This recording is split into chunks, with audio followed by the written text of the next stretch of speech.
Ok. Alors ce soir, on va laisser de côté la Genèse et ce qu'on avait eu l'occasion d'observer, d'étudier sur l'action historique et temporelle du divin. Et cette fois-ci, on va s'attarder sur un autre sujet qui est plus ou moins aussi le point de départ de cette série de vidéos, car initialement, je souhaitais m'interroger sur l'origine de ma lutte militante et politique, et de voir en fait si cet engagement trouvait son origine ici, si oui, sous quelle forme, sinon en quoi est-ce qu'on pourrait trouver contradiction, parce que tout bêtement, tout simplement, quand on parle de religieux et de politique, on a souvent tendance aujourd'hui à séparer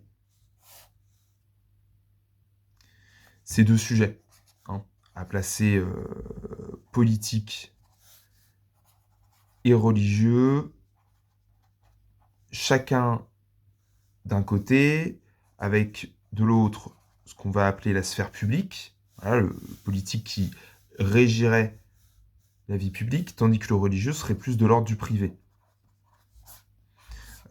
Voilà, le religieux, le spirituel serait de l'ordre de la vie privée, et il s'agirait de faire le distinguo, la distinction entre ces deux fondements de vie, par le biais de la laïcité. Et donc la laïcité serait cette barrière entre politique et religieux. Alors, dans l'expérience, hein, même dans le cadre de l'actualité, on a souvent tendance quand même à assister au fait que entre ces deux parts, ces deux fondements, il y a communication. C'est-à-dire qu'en fait, la barrière ici n'est pas étanche. Voilà. Euh, On peut le voir, bon alors déjà par le biais de l'histoire, hein, tout simplement parce qu'on a eu des pouvoirs religieux d'un point de vue politique. Voilà, donc si on se réfère un peu au Moyen-Âge occidental, on parlait d'un côté du pouvoir temporel, et de l'autre côté de l'autorité spirituelle.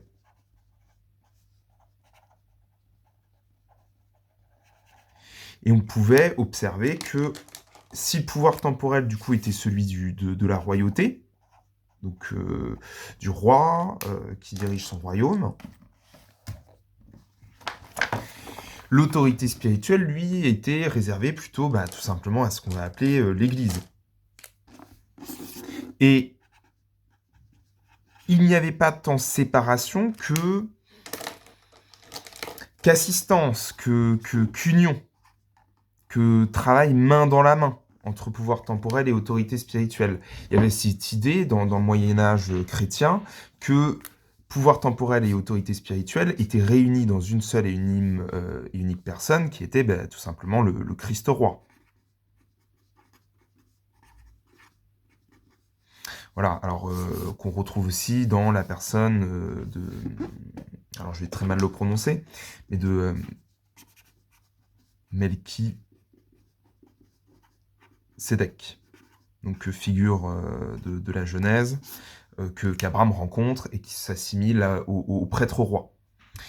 Donc ça, voilà, typiquement déjà un premier exemple d'union entre politique et religieux, et qui, en fait, on le voit dans l'exercice historique, connaît conflictualité. Tout simplement parce que la personne du Christ roi n'étant pas de retour, pouvoir temporel et autorité spirituelle continuent en fait d'être séparés, d'être divisés, et on assiste tout au sein de l'histoire médiévale européenne à conflits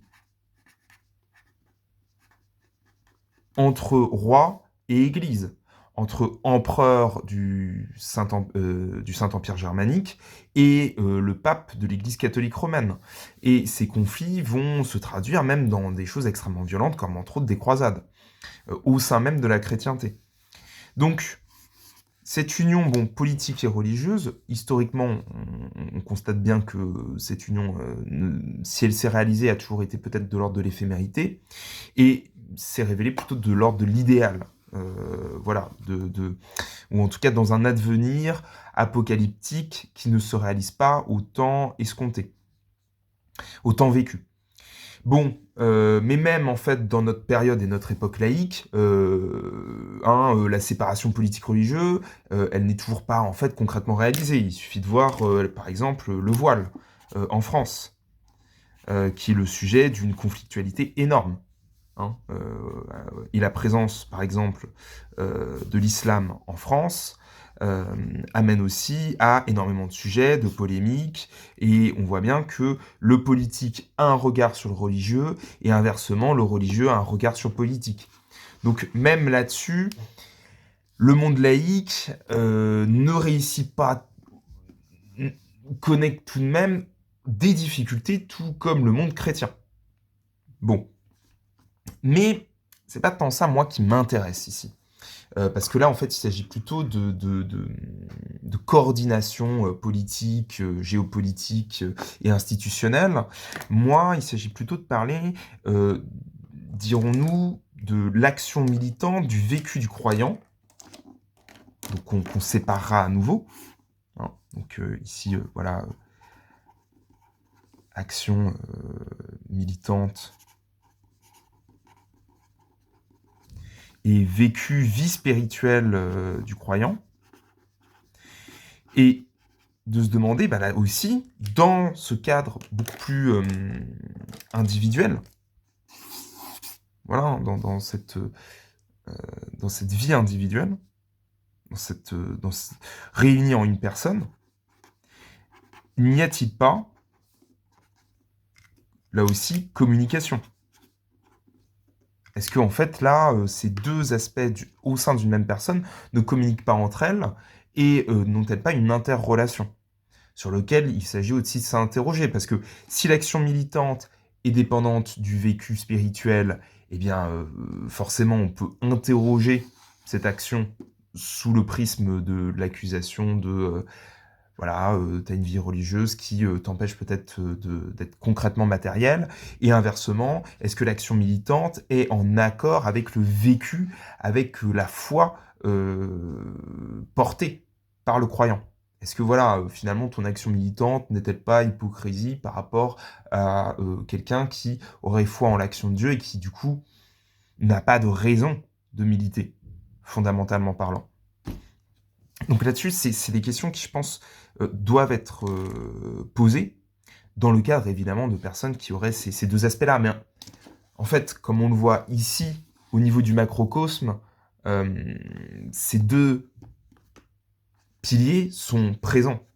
Et en fait, dans le microcosme, on va aussi les retrouver.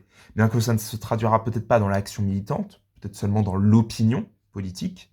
Et inversement, peut-être que voilà, le vécu croyant sera plus de l'ordre des convictions éthiques, métaphysiques ou purement philosophiques. Voire même la pure négation, hein, le pur athée. Bon, là aussi, en fait, il y aura toujours interrelation, même si on change un peu les modalités qui se trouvent ici présentes. Mais on trouvera toujours cette dualité. Donc autant macroscopique que microscopique. Bon, du coup, là-dessus, on va se référer à la Bible, certes, mais à un livre de la Bible qui est l'Exode. Et je pense que l'Exode, en fait, c'est un texte qui nous permet déjà d'avoir le point de vue un peu du croyant, ou au moins le point de vue religieux, ou le point de vue textuel sur la dite action militante. Et en fait, l'Exode tourne autour de la figure, ma foi, célèbre et bien connue, qu'est Moïse.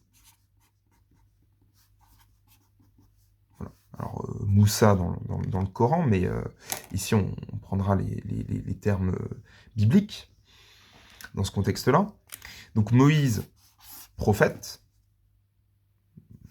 d'ailleurs plus ou moins considéré comme le premier prophète, en négation avec les patriarches que sont Abraham, Isaac et Jacob, qui précèdent du coup Moïse ici. Donc Moïse, prophète, et on va s'intéresser à un épisode de la vie de Moïse qui, en relisant l'Exode, m'a frappé. Mais pour ça, il faut contextualiser. Dans l'Exode, nous sommes dans une situation politique particulière. Nous avons un pouvoir temporel, une autorité politique, qui est celle du pharaon. Voilà. Il y a un pouvoir politique clair, c'est tout bêtement pharaon.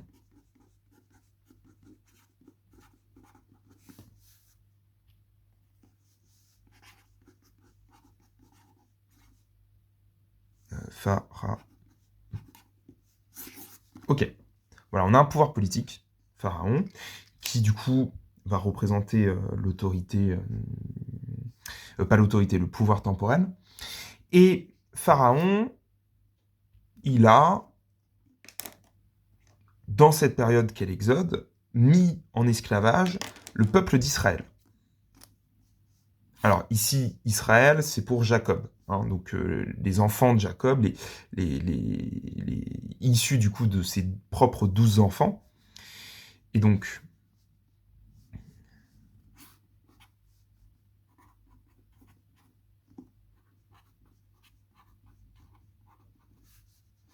on notera juste Israël.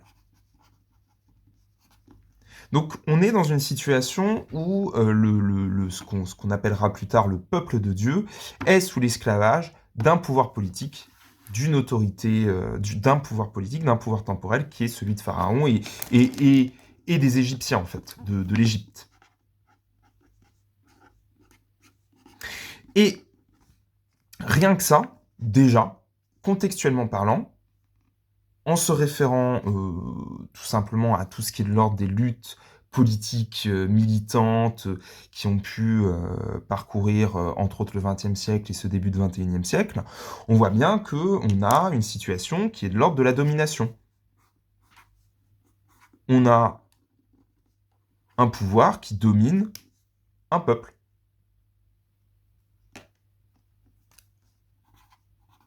Il y a donc des opprimés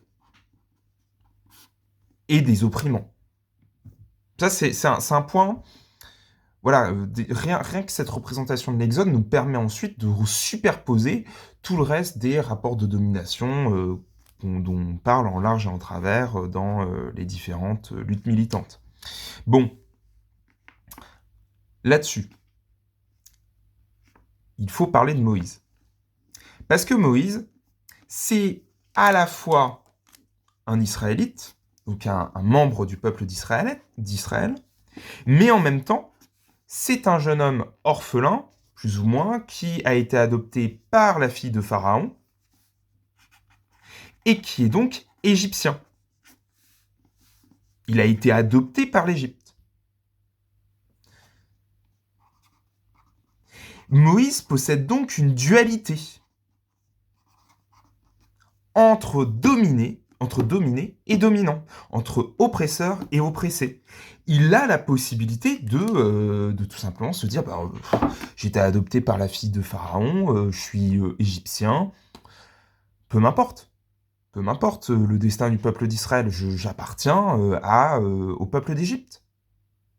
Voilà, j'appartiens au pouvoir dominant, et le peuple d'Israël, qu'est-ce que j'en ai à faire finalement même si c'est mon origine biologique. Pourquoi est-ce que cela m'importerait? Alors, bon, on y ajoutera quelques détails, hein, le fait qu'entre autres Moïse a plus ou moins été allaité par sa mère réelle, par le biais de certaines interventions, mais on a tout de même cette dualité au sein même de Moïse entre oppresseur et oppressé. Et bien Moïse, il va faire un truc. Il va faire un truc et on va lire ce passage. Parce qu'en fait, il est fondamental. Il est petit, c'est un court extrait, mais il est fondamental. Pour déjà commencer à répondre à cette interrogation, à cette dualité. Moïse avait grandi. Il alla trouver ses frères et vit avec quelle brutalité on les traitait. Il vit même un Égyptien qui frappait l'un de ses frères hébreux.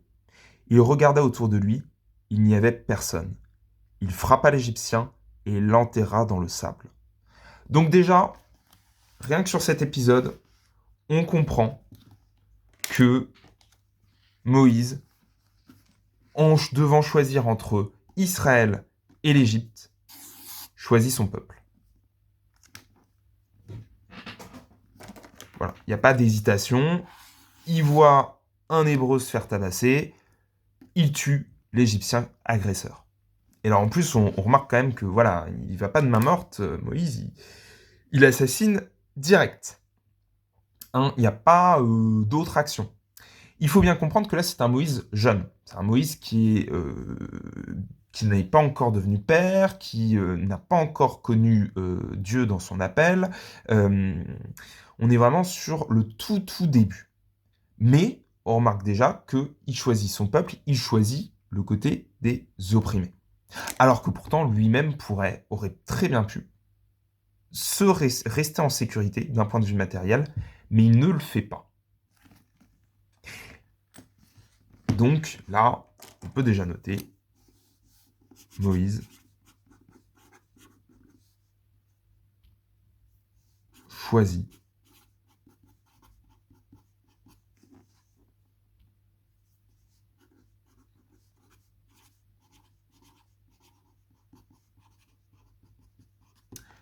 les opprimés. Ok. Et en fait, on pourrait... c'est assez... on pourrait s'arrêter là. On pourrait dire, bon bah voilà, qu'est-ce que nous dit l'Exode, qu'est-ce que nous dit la Bible? Bon bah oui, en fait, faut choisir ceux qui souffrent. Faut choisir que ceux qui souffrent, et ce, peu importe finalement notre position de sécurité matérielle. Il s'agit d'aller au-devant des opprimés, des faibles et des blessés. On pourrait s'arrêter là. Et se baser du coup sur ce point de vue simple, direct, concis, et pas plus se prendre la tête. Voilà, il suffit juste de choisir les opprimés. Mais ce passage-là n'est que le début. Il n'est que le début. Il se trouve, hein, littéralement, c'est la deuxième page de l'Exode, là. Hein, et il y en a quand même plus d'une quarantaine dans la Bible que j'ai sous la main. Donc, on ne peut pas s'arrêter là. Il va falloir qu'on continue. Et on va continuer à lire l'extrait. Donc il frappa l'Égyptien et l'enterra dans le sable. Le lendemain encore, il sortit, il vit 2 Hébreux qui se battaient. Donc cette fois-ci, on passe au stade supérieur. C'est-à-dire que là, auparavant, on devait choisir entre Égyptiens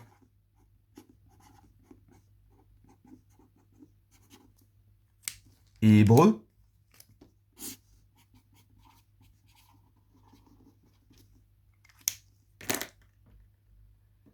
Hein, et du coup, Moïse choisit les Hébreux, les opprimés, les dominés, ok.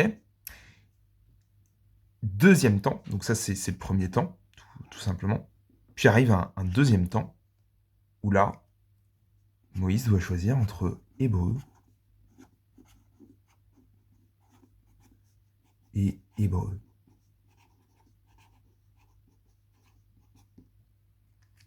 Il doit choisir entre 2 esclaves qui sont en train de se tabasser. Entre 2 pauvres qui sont en train de se disputer. Entre 2 opprimés, 2 souffrants, 2 esclaves. Voilà. Alors tout de suite, qu'est-ce qu'on fait?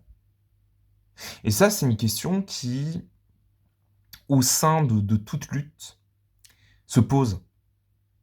Elle se pose parce que tout défenseur des opprimés sait que, consciemment ou inconsciemment, que l'opprimé n'est pas en soi bonne personne. Qu'il y a toujours possibilité à conflictualité, à conflit, ici présent. Que le conflit ne se résume pas juste à une question de rapport de domination.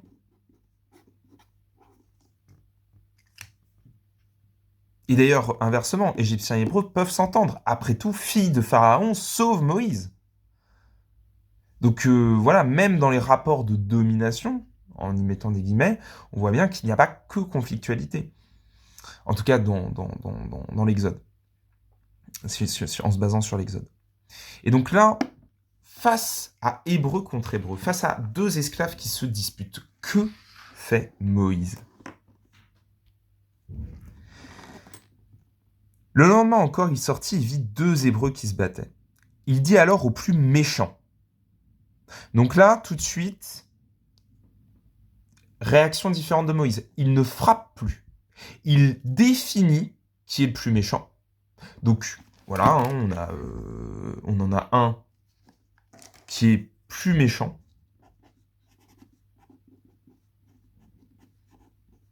Voilà, il y en a un qui est plus porteur du mal que l'autre. Mais il ne tue pas le plus méchant. En tout cas, c'est pas ce qu'il fait au tout début. Il lui parle. Il lui dit quelque chose. Il dit alors au plus méchant, « Pourquoi frappes-tu ton camarade ?» Question simple. Et pourtant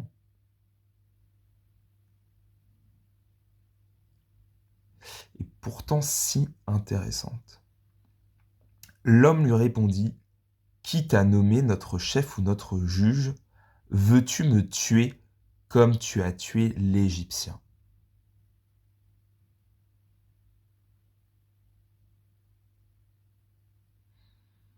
Extraordinaire.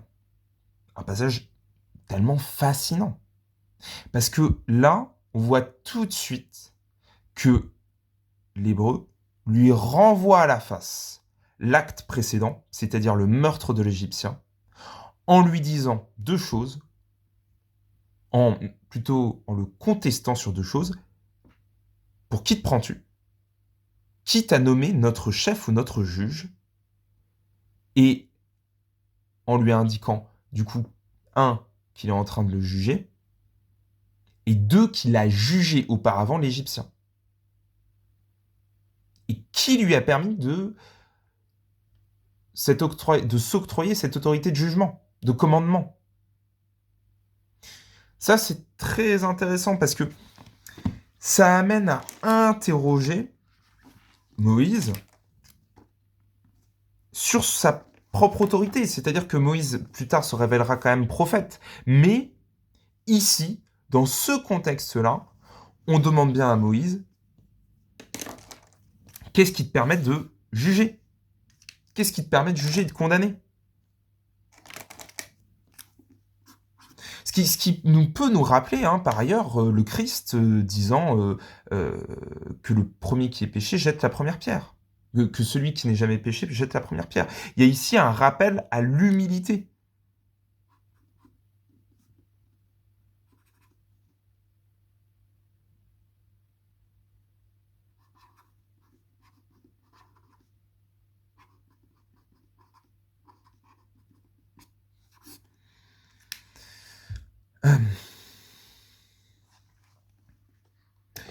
Et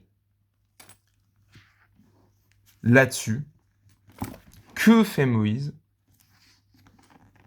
Moïse eut peur. Certainement la chose est connue, se dit-il.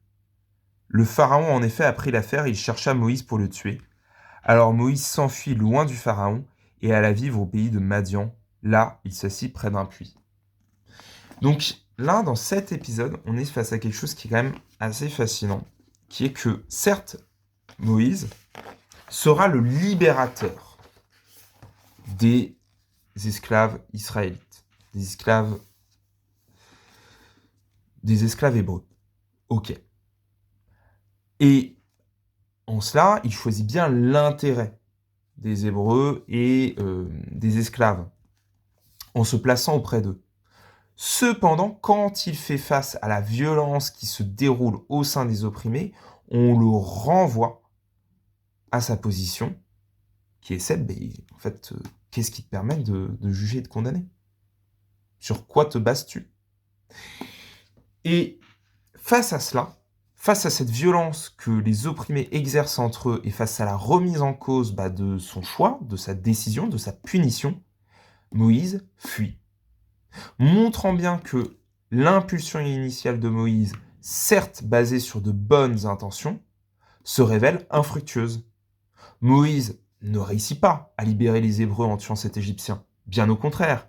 Et inversement, il est incapable d'aller au-delà des Hébreux et d'appliquer une forme de paix, de justice, d'apaisement entre eux. Face à cela, il ne peut que fuir. Et ça, c'est finalement le premier état du militant. Le militant, face à l'injustice du monde, se révolte, juge, condamne. Il fait face au rapport de domination, à la conflictualité entre maître et esclave, et souhaite tuer le maître. Mais dès qu'il fait face au mal entre esclaves, il perd ses moyens, il fuit. Ça, c'est la première réaction, c'est quelque part l'immaturité.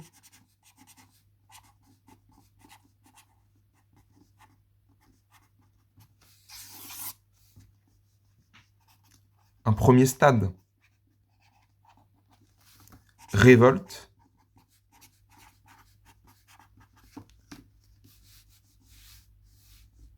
puis fuite.